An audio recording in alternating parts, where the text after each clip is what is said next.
Сәлеметсіңдер ме оқушылар? Қазақ тіл сабағы 4-ші сынып. Күнделікті сабақтарды үзбей жіберіп алмас үшін каналға міндетті түрде тіркеліп алыңыздар. 5-ші сабағымыздың тақырыбы сөйлеу мәдениеті деп аталады. Бүгінгі сабақта белгілі бір тақырып аясында әңгімелесуге, сөйлемдерді дұрыс құрауға, мәдениетті сөйлеуге үйренеміз. 20-ші жаттығу. Ана тілі дегенді қалай түсінесің сұрағына өздерің сияқты балалардың берген жауаптарын оқып көрейік. Сабыр деген бала айтады: менің ойымша, ана тілін білу адамның ең үлкен парызы. Себебі адам тілсіз ешкіммен араласа алмайды. Тіл болмаса, олар бір-бірін түсіне алмас еді. Ана тілі адамның бойына ана сүтімен бірге енеді.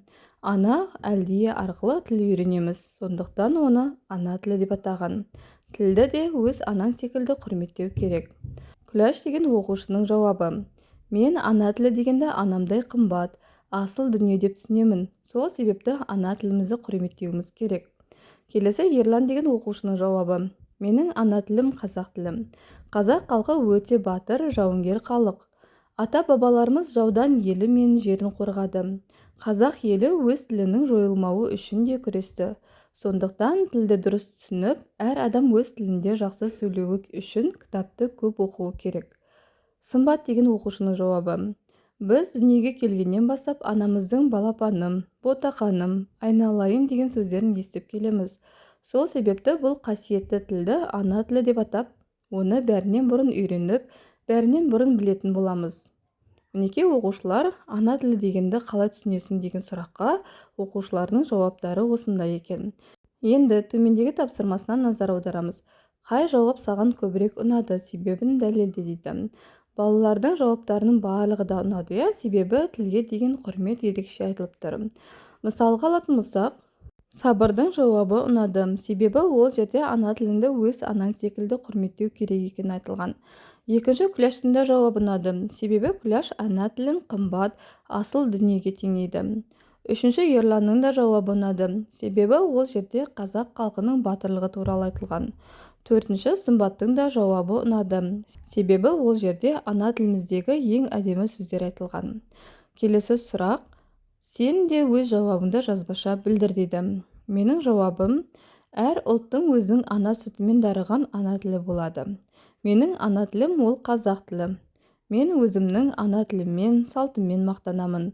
Ана тіліміз біздің баға жетпес құндылығымыз. Сондықтан өз тілімізді құрметтеп, оны әлемдік деңгейге танытуға міндеттіміз. Сабағымызды әрі қарай жалғастырамыз. 21-ші жаттығу оқы. Ана тіліңді құрметте. Енді төмендегі тапсырмасына назар аударамыз. Екі оқушы таласып қалды. Біреуі бұл сөйлемді хабарлы десе, екіншісі лепті сөйлем дейді. Оқушылардың арасында қандай диалог болуы мүмкін? Кімдікі дұрыс деп ойлайсың? Қасындағы парталасымен диалогке түс. Бұл тапсырманы сыныптастарың қалай орындады, бағала дейді. Диалог бойынша Әсем деген оқушы айтады: ана тіліңді құрметте деген хабарлы сөйлем, себебі сөйлем соңында нүкте тұр дейді. Айбар деген оқушы айтады: жоқ, лепті сөйлем, өйткені ана тілді құрметтеуге үндеу тастап тұр дейді. Сонда мұғалім айтады: екі жауап та дұрыс. Егерде дауыс ырғағына қойып айтатын болсақ, бұл лепті сөйлемде бола алады. Естеріңде болсын дейді. Мінекей оқушылар, бұл жерде хабарлы сөйлемде бола алады және лепті сөйлемде болады. Ана тіліңді құрметте деп айтқан кезде лепті сөйлем бола алады. 22-ші жаттығу. Оқып, диалогты жатқа жаз. Қырманнан дән арқалап келген тауық үйрекке айтты: жем шоқыңыз мархабат. Аш қалдық деп жаңа ғана қабыда ек, бауырым саған жемің үшін рахмет. Бұл диалогтың авторы Мұзафар Әлімбай. Енді төмендегі тапсырмасынан назар аударамыз. Өлең түріндегі диалогты парталасымен рөлге бөліп оқы. Басқа оқушылармен жарысқа түсіңдер, қай жұп мәнерлі оқыды. Яғни диалогты жаттап алып, соны дәптерімізге жазамыз. Қырманнан дән арқалап келген тауық үйрекке айтты: жем шоқыңыз мархабат. Аш қалдық деп жаңа ғана қапыда ек, бауырым саған жем үшін рахмет. Осы берілген диалогты қасындағы парталасымен рөлге бөліп оқимыз. Басқа оқушылармен де жарысқа түсеміз, қай жұп мәнерлі оқыды, соны бағалаймыз. Келесі шығармашылық үзіліс. 23-ші жаттығу. Келесі беттегі диаграммада оқушылардың неше сөйлеу көрсеткіші берілген. Дұрыс, әсерлі сөйлеу үшін оларға қандай кеңес берер едің дейді.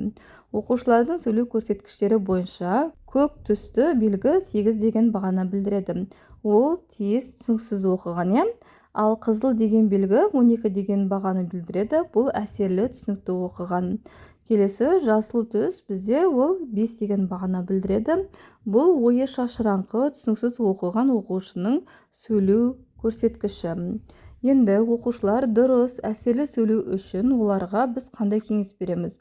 5 балл жинаған балаларға кітапты көп оқу керек деген кеңес береміз, иә?